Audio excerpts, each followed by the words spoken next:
स्वागत है। मैं अरविंद कुमार। आइए आज से मैं आपको महात्मा गांधी के द्वारा भारत में किए गए आंदोलन पर चर्चा करूंगा। ये देखिए, ये जितना भी आंदोलन आप देख रहे होंगे बहुत ही महत्वपूर्ण आंदोलन है। ये आपको किसी भी कम्पिटिटिव एग्जाम में अगर बैठते हैं, एसएससी हो, बैंकिंग हो, रेलवे हो, ग्रुप डी हो, बीपीएससी हो, यहाँ तक कि यूपीएससी तक में आपको ये क्वेश्चन टकराएंगे। ये बहुत ही महत्वपूर्ण टॉपिक है। आइए समझते हैं इसको।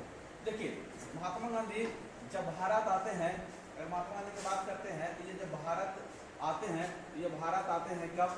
देखिए, महात्मा गांधी 1893 ईस्वी में भारत से चले जाते हैं साउथ अफ्रीका और लंबे समय तक साउथ अफ्रीका में रहते हैं। साउथ अफ्रीका में कई आंदोलन करते हैं महात्मा गांधी। उसके बाद भारत जब आते हैं तो ये 9 जनवरी 1915 ईस्वी को महात्मा गांधी भारत पहुंचते हैं। और भारत में ये 9 जनवरी को आज की डेट में प्रवासी दिवस मनाया जाता है। प्रवासी दिवस के रूप में मनाया जाता है 9 जनवरी को, क्योंकि महात्मा गांधी उसी दिन भारत वापस आए थे। उसके बाद महात्मा गांधी आंदोलन में सक्रिय होते हैं। उनके द्वारा जो आंदोलन किए जाते हैं, ये सारा जो लिस्ट बनाया है महात्मा गांधी के द्वारा किए गए आंदोलन है।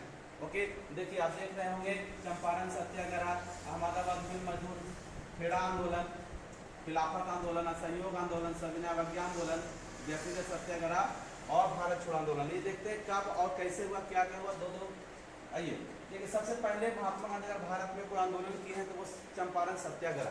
ये चंपारण सत्याग्रह ये कब किए थे, ये क्वेश्चन पूछेगा आपसे। तो 1917 ईस्वी में महात्मा गांधी चंपारण में सत्याग्रह किए। ये सत्याग्रह क्या था? तो यहाँ पे 3 कठिया पद्धति होता था। 3 कठिया पद्धति। ये 3 कठिया पद्धति क्या होता था?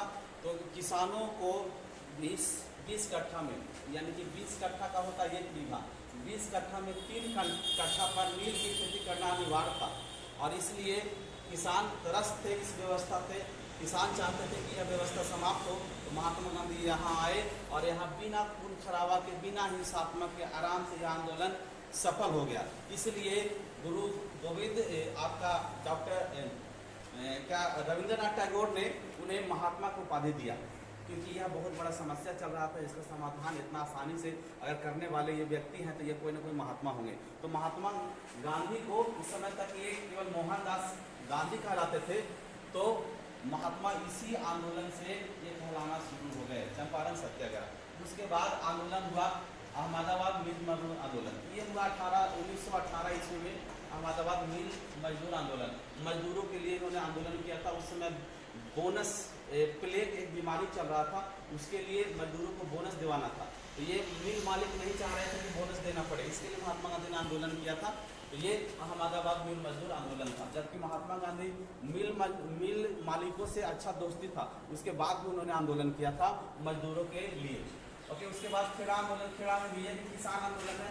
ये भी 1918 ईस्वी में हुआ था। ये भी किसान आंदोलन है। किसान आंदोलन, ये किसान आंदोलन क्या था? उस समय किसान के आय कम, फसल खराब हो जाने के बाद भी अंग्रेज लगान मांग रहे थे। तो यहाँ पे महात्मा गांधी ने एक नारा दिया था, लगान मत दो। बाद में फिर यह तय हुआ कि लगान जो किसान संभव है, जो दे सकते हैं, जो संपन्न किसान है वही लगान देंगे।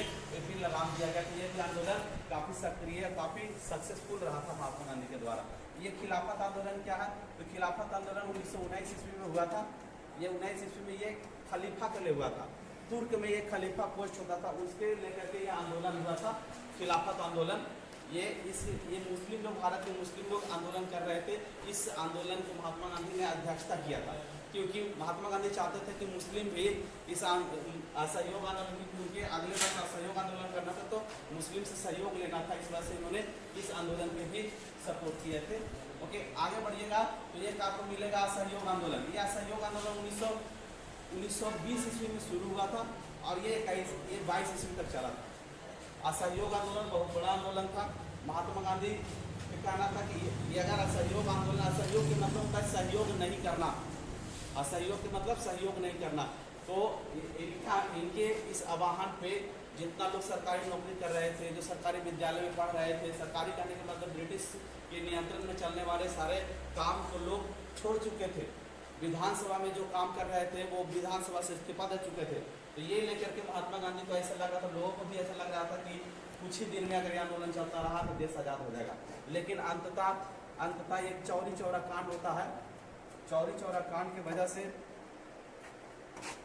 चौरी चौरा, ये चौरी चौरा कांड होता है, ये चौरी चौरा कांड होता है 5 फरवरी 1922 ईस्वी को चौरी चौरा कांड होता है।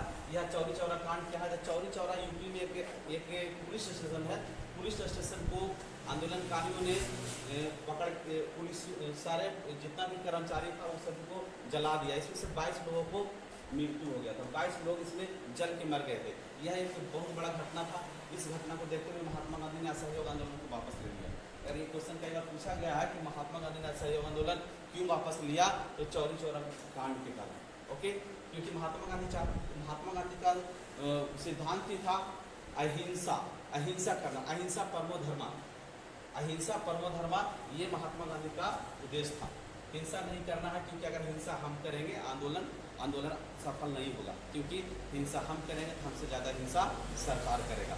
इसलिए हिंसा नहीं चाहते थे। हिंसा हुआ तो ये आंदोलन को वापस करेंगे।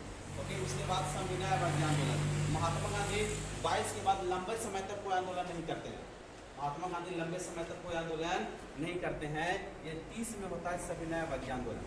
1930 में सविनय अवज्ञा आंदोलन करते हैं। 1930 में क्या था, उस समय तक महात्मा गांधी को लग गया कि एक आंदोलन की जरूरत है यहाँ पे, क्योंकि उस समय तक साइमन कमीशन आया था। जब साइमन कमीशन आया था तो लोगों में काफ़ी गुस्सा था साइमन कमीशन को लेकर के, क्योंकि साइमन कमीशन में सभी के सभी अंग्रेज थे। इसलिए इसे व्हाइट मैन कमीशन भी कहा जाता है साइमन कमीशन को। तो महात्मा गांधी ने देख लिया कि अभी भारत के लोग को आंदोलन में सक्रिय हो सकता है, तो इन्होंने एक आंदोलन किया जिसको सविनय अवज्ञा आंदोलन कहा गया। ये सविनय अवज्ञा का मतलब होता है सविनय मतलब विनती करना, अवज्ञा का मतलब बात नहीं मानना। अर्थात सरकार से ये कहा जा रहा है कि सरकार से हम आपसे विनती करते हैं कि आपके बात को नहीं मानेंगे। इसमें बहुत सारे जो कानून अमानवीय कानून था उस कानून को तोड़ा गया। उसी में से एक कानून था नमक कानून। नमक कानून, ये नमक कानून क्या था कि नमक कानून में ये था कि नमक अगर आप जो खरीदते हैं वो जो गवर्नमेंट देती है वही नमक आपको खरीदना है। बाजार से दूसरा कोई नमक नहीं खरीदना है, ना कोई नमक बेच सकता है और न ही कोई नमक बना सकता है। इस तरह का ये कानून था नमक कानून। तो ये भारत में जबकि आप देखेंगे तो ये जो भारत का कोस्टल रीजन है ये लगभग 6100 किलोमीटर है। 6100 किलोमीटर समुद्र का किनारा है भारत में, और समुद्र के पानी से ही नमक बनता है। भारत के लोगों को छोड़ दिया जाए कि नमक आप बना लीजिए, तो यहाँ के जनता खुद नमक बना के खाएगा, उसको खरीदने की जरूरत नहीं है। लेकिन अंग्रेज टैक्स लेता था, इसलिए ये क्या करता था, ये एक विशेष कंपनी का ही नमक चलाता था। इसलिए महात्मा गांधी ने नमक कानून को चुना, क्योंकि नमक सबको खाता है। अगर दूसरा मुद्दा उठाते तो उसमें भीड़ नहीं जमता, सब लोग प्रभावित नहीं होता। यहाँ गरीब हो, अमीर हो, पढ़ा हो, लिखा हो, अनपढ़ हो, कोई भी हो, हर एक व्यक्ति को नमक चाहिए। इसलिए इस आंदोलन में सब लोग जुटे, है ना। कहा जाता है 72 लोगों को लेकर के महात्मा गांधी चले थे दांडी मार्च के लिए, और दांडी पहुँचते पहुँचते इनके साथ लाखों लोग हो गए। समझिए, बहुत बड़ा आंदोलन था। नमक कानून को तोड़ा गया, नमक कानून को तोड़ करके सविनय अवज्ञा आंदोलन शुरू कर दिया गया। ओके, उसके बाद व्यक्तिगत सत्याग्रह आंदोलन हुआ। व्यक्तिगत सत्याग्रह आंदोलन को दिल्ली चलो आंदोलन भी कहा जाता है। ये हुआ था 1940 ईस्वी में। इसको क्या कहा जाता है, दिल्ली चलो आंदोलन। दिल्ली चलो आंदोलन, ये दिल्ली चलो आंदोलन भी कहा जाता है। और व्यक्तिगत सत्याग्रह में आपसे 2-3 क्वेश्चन ये पूछे जाते हैं कि महात्मा गांधी का प्रथम सत्याग्रही कौन था, द्वितीय सत्याग्रही कौन था, तृतीय सत्याग्रही कौन था, ये सब क्वेश्चन आते हैं। तो प्रथम सत्याग्रही में आप याद रखेंगे वो है आपका विनोबा भावे। विनोबा भावे ये प्रथम सत्याग्रही है महात्मा गांधी का। दूसरा कौन है, तो पंडित जवाहरलाल नेहरू, जवाहरलाल नेहरू। तीसरा कौन है, तो ब्रह्मदत्त। ये क्वेश्चन कई बार पूछा गया है और पूछा भी जाएगा। ओके, इसलिए इस पर ध्यान रखेंगे। नेक्स्ट आंदोलन है जो भारत छोड़ो आंदोलन है। ये भारत छोड़ो आंदोलन 1942 ईस्वी में हुआ था, और यह आंदोलन बहुत बड़ा आंदोलन था, क्योंकि इस आंदोलन में कोई नेता नहीं थे।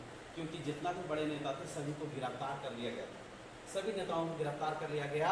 इनमें सारा नेता जितना भी आप नाम सुने होंगे उस समय, महात्मा गांधी, पंडित जवाहरलाल नेहरू, जो भी नेता थे सबको गिरफ्तार करके कहीं ना कहीं जेल में डाल दिया गया। तो लोग ने खुद यहाँ भारत के जनता, यानी कि अगर आपसे पूछा जाए इसका नेता कौन था, तो नेता कोई नहीं था, भारत का जनता। भारत का जनता, इसमें भारत का जनता बढ़ चढ़ के हिस्सा लगा। लिया, जहाँ जिसको लगा कि यहाँ आंदोलन करना चाहिए वहाँ आंदोलन करना शुरू कर दिया। ओके, इस तरह से ये सब भारत में महात्मा गांधी के द्वारा किए गए आंदोलन है।